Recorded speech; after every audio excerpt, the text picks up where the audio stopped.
भारत का मतलब सिर्फ विश्व के लिए हमें फैक्ट्री नहीं बन जाना है, बल्कि हमें एक इनोवेशन हब बनना है जो वैश्विक स्तर पर हमें अलग पहचान दिलाए। हमें ऐसा विकसित भारत बनाना है जहां हर युवा समान अवसर पा सके। इस तरह के विकसित लोग बनना चाहते हैं जहां हम आज भी पैट्रियाटिक सोच को लिए बैठे हुए हैं। आज भी हम गांव में अगर कोई महिला प्रधान बन जाती है तो उसकी उस सीट को चलाने के लिए एक प्रधान पति नाम का एक नया पद सृजित कर दिया जाता है। मतलब जिस पोस्ट पर अगर महिला चुनी जाती है उस पोस्ट पर भी एक नया पोस्ट क्रिएट कर दिया जाता है। उस पोस्ट के साथ में पति शब्द लगा करके आप उस महिला को घर में कैद करके रख देना चाहते हैं। ऐसे भारत हम विकसित ले जाना चाहते हैं। विकसित भारत की कल्पना हम इसी प्रकार करेंगे जहां पैट्रियाटिक सोच हमारे मनोमस्तिष्क में हावी बनी रहेगी। हमें पहले पैट्रियाटिक सोच को पीछे छोड़ना होगा और इस देश में महिलाओं को बराबरी का हक देना होगा। अभी भी हम सिर्फ बातें ही करते हैं लेकिन महिलाओं को बराबरी का हक देने के पक्षधर नहीं है।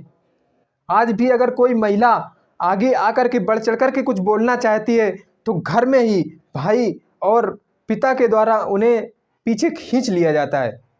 तो दोस्तों, हम ऐसे विकसित भारत बन सकेंगे।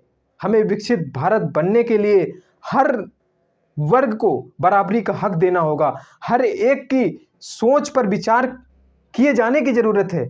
ऐसा विकसित भारत चाहिए जहां पर सिर्फ चमचमाती हुई इमारतें या टेक्नोलॉजी से विकसित सुसज्जित परमाणु हथियार या टेक्नोलॉजी से हमारे संसाधन जिनका हम उपभोग कर रहे हैं, हमें सिर्फ ये सब नहीं चाहिए दोस्तों।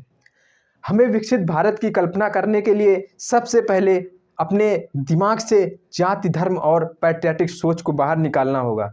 इसके बाद हम अपने आप को विकसित बनाने की ओर ले चलेंगे। हमें विकसित भारत में मैं एक ऐसे भारत की कल्पना करना चाहता हूँ जहाँ पर हर एक सोच को तवज्जो दी जाए, जहाँ पर गांव और एक पिछड़े इलाके में बैठा व्यक्ति भी अपने सोच को इस देश के काम में ला सके। मैं ऐसे भारत की कल्पना करता हूँ जहाँ अमीर गरीब